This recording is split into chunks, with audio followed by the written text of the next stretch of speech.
Bloodlines. So Bloodlines is an episode toward the end of Season 4 of the X-Men animated series, and is the second time we meet Nightcrawler. You know Nightcrawler, blue skin, pointy tail, teleports around. One of my favorites. And ever since fellow YouTuber Nando V Movies sent out a call to make a One X-Cellent Scene about any part of X-Men history, a scene involving Nightcrawler was top of my list. But sadly, a lot of his screen appearances left him underutilized, and even though Alan Cumming did a fantastic job playing him in X2, aside from the opening scene in the White House, Nightcrawler doesn't do much. He's usually delegated to a background character and doesn't usually get much to do or even much to say. But all that changed in the animated series, where even though he was only a guest character, and like I said, he only showed up 2 times, those 2 episodes, Nightcrawler and Bloodlines, have some of the best moments involving Nightcrawler in any X media. And even though I really do love the episode Nightcrawler, it's a fantastic introduction to the character. You learn a lot about him and how he got to know the X-Men and his relationship with Wolverine. Bloodlines seems to tackle a lot more issues than Nightcrawler did, and that's why I chose it for this week's video. Now this episode opens up with the villains of the show, which are the Friends of Humanity. And they're this influential underground hate group that wants to see mutants wiped off the face of the earth. They hate mutants. In fact, just looking at them with the hoods and the armbands, the writers clearly took inspiration from real life hate groups like the KKK and the Nazis. And because of that, it's really easy to hate on these guys. They have no redeeming qualities whatsoever. They're just straight evil. And also in the same scene, we're introduced to the Friends of Humanity founder, Graydon Creed, who's in some hot water right now because in a previous episode it was revealed that his father is Sabretooth. You know, the Sabretooth, the enemy of Wolverine, big bad mutant. So the Friends of Humanity aren't too thrilled that their founder has mutant blood in him, even though it hasn't manifested into any kind of power or visible mutation. But that's not the only reason why the Friends of Humanity are upset with him, because apparently while Creed was in the hospital, they did some digging and they found even more mutants in his family. And so in order for Creed to be granted access back into the Friends of Humanity, the organization that he started, he will have to deal with the loose ends, that is, the mutants in his family. And who are those mutants? Well, you have to wait to find out. So then it cuts to the X-Mansion and it's Halloween and you got kids trick-or-treating at the X-Mansion. Wolverine is there babysitting Jubilee. Apparently all the other X-Men are out, I don't know, partying or something. And it's here where Wolverine discusses his feelings about Halloween, where the writers dive headlong into what the X-Men have always been about, prejudice and acceptance. And it's here Wolverine brings up an interesting point.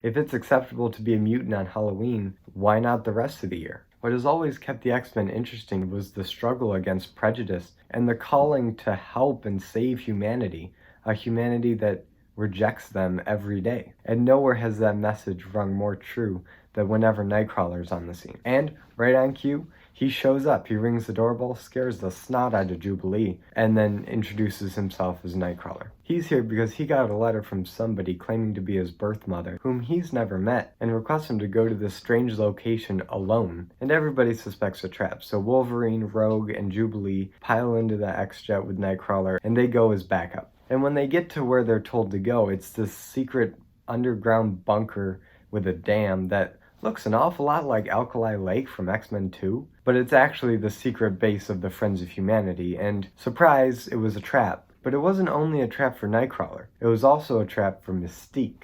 Yes, Mystique is Nightcrawler's mother, and if you read the comics, you probably already knew that. If you've seen the show, you probably already knew that. It's not a very well-kept secret. I mean, they're both blue, they both got the yellow eyes. There's definitely a family resemblance there. So yeah, Mystique is Nightcrawler's mother, but she's also Creed's mother and Rogue's foster mother. So yeah, Mystique got around a lot. Apparently she and Sabretooth hooked up at one point, made Creed, and later she moved to Austria, hooked up with a count, had Nightcrawler, and then abandoned him because her secret was out and she had to flee and couldn't take care of him. So like any episode of the X-Men, this culminates in a big action scene. Nightcrawler saves the day, confronts his family, but he's left with more questions than answers. The Friends of Humanity get wrapped up nicely, they get arrested, but as Jubilee points out,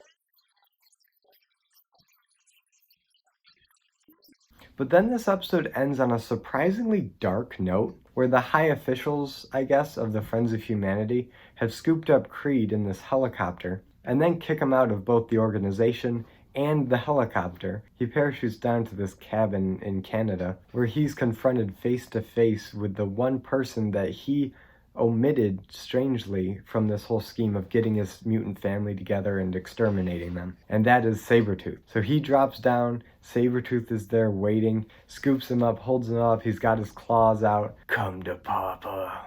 It's kind of funny, but very creepy. You have no idea what Sabretooth is going to do to this guy. He could kill him, he could eat him. Nobody knows, and we never really see Creed again in the show, so for all intents and purposes, Sabretooth kills him. And that's Bloodlines. So this episode, it has that strangely dark moment at the end, but the plot of this episode is pretty basic. It's your average kind of soap opera episode of realizing you had these long lost relatives that you didn't know existed. Some of them you don't mind being your relative, like Rogue, but then you got others like Mystique, Sabretooth, and Graydon Creed, and those aren't the kind of people you want to invite to your family reunion. So why am I talking about it? What is the One X-Cellent Scene? Well, I'll tell you, it's a confrontation on the top of that dam between Mystique and Nightcrawler. This is by far some of the best writing that this show has produced. Now, to understand this scene, you really have to understand Nightcrawler's character in the show. Now, Nightcrawler has always been, in the comics and in the show, the ultimate minority. He's the one mutant in the X-Men that completely embodies what it's like to be an outcast. Now, a lot of the mutants in the X-Men movies and comics, they can usually appear as a regular person, usually with some weird hairdo. Colossus can get rid of his metal armor, Wolverine can retract his claws, so on and so forth.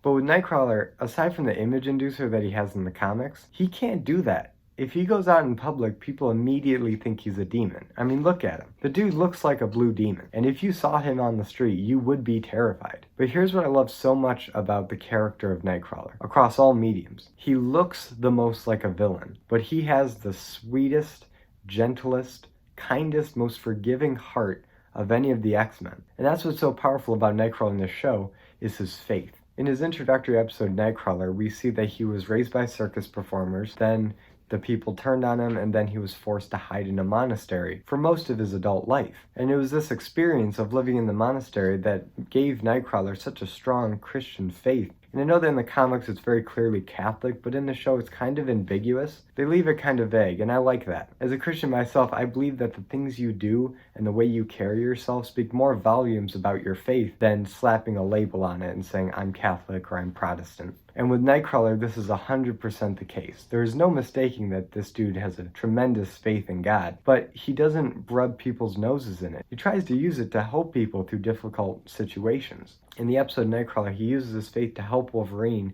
see past the cynicism that his longevity has left him with. And it's in this episode where Nightcrawler uses 3 different situations to help characters through their issues. The first instance is on the jet on the way to their mission, where Jubilee confides in him that she never felt like she had a home either. And she asks Nightcrawler, what are you going to do when you see your mother, knowing that she gave you up as a baby? And he simply answers with this.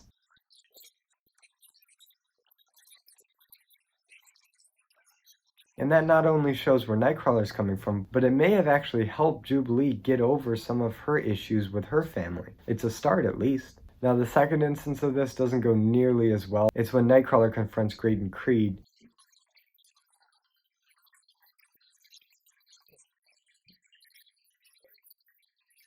And this is why I love Nightcrawler so much, because even though Graydon Creed is probably the most wicked, vile human imaginable, willing to sacrifice his own family to purify his bloodline, Nightcrawler still takes pity on him. He doesn't condemn him as a murderer. He still tries to help him, even when Creed is actively fighting him. Nightcrawler never gives up on him. And this all leads to the One X-Cellent Scene where Nightcrawler confronts Mystique. And now the scene is set. He's willing to fall back on his faith to help the good people, like Jubilee, and the evil people like Graydon Creed. So how is he going to handle Mystique, his mother, the woman who abandoned him as a baby? The same exact way, with grace and love and compassion. And what's so fantastic about this scene is that Nightcrawler doesn't condemn Mystique. He may be angry at her, and probably is. He has every right to be, but he doesn't show it.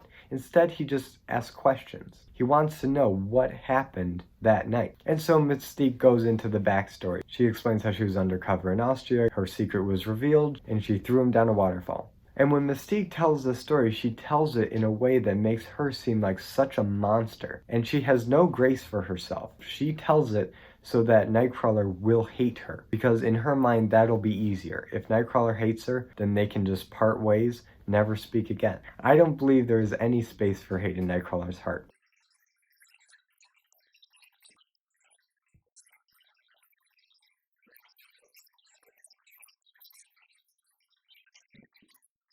Because clearly Mystique is still torn up about this. She has not come to grips with it. But before there can really be any resolution, the action scene that's been taking place this whole time interrupts. Mystique gets lost down the river. She's alive, we know that. She kind of slinks off alone, but nobody sees her leave. And for this scene, we're left with Rogue talking to Nightcrawler saying, "Your religion has an effect on people. Maybe you got through to her." And then we see Mystique turn, tears going down her cheeks, and then she leaves. It's kind of an ambiguous ending, but you know for sure that something happened on that bridge. Something that can't be explained, that neither one really understands, but they both shared an experience, and from Nightcrawler's perspective, maybe some healing can come from that. Now, I know you can look at this scene two different ways, and I'm going to talk about both really quick. Now, the first angle is the religious angle. You could see this as an evangelical tool to show how Christians are supposed to act to the good and the evil alike, and how we're not called to hate anybody. We're supposed to show forgiveness and compassion.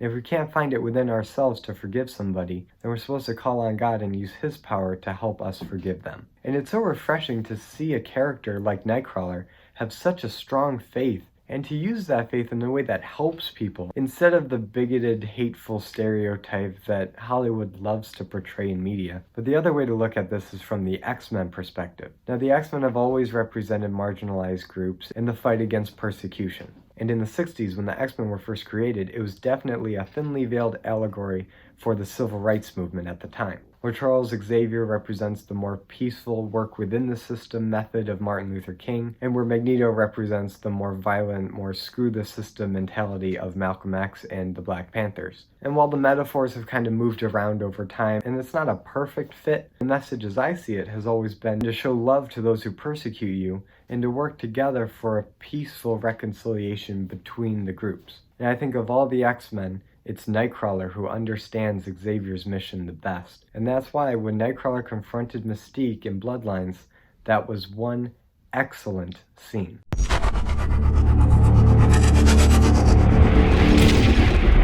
So guys, thanks for watching my video. If you liked it, be sure to give it a like and subscribe for more content, and ring the notification bell to be notified every time I upload a video. I want to give a special shout out to Nando V Movies for putting this whole One X-Cellent Scene thing together. And if you want to see other creators talk about their favorite X-Men moments, you can check out the One X-Cellent Scene playlist linked in the description below. And comment below, what is your favorite X-Men moment? It could be from a movie, comic book, cartoon, or better yet, make your own video. One X-Cellent Scene is open to anybody. Just hit up Nando V Movies and he'll add your video to the playlist. As always, I'm Colby. This was One X-Cellent Scene, and I'll see you in the next video.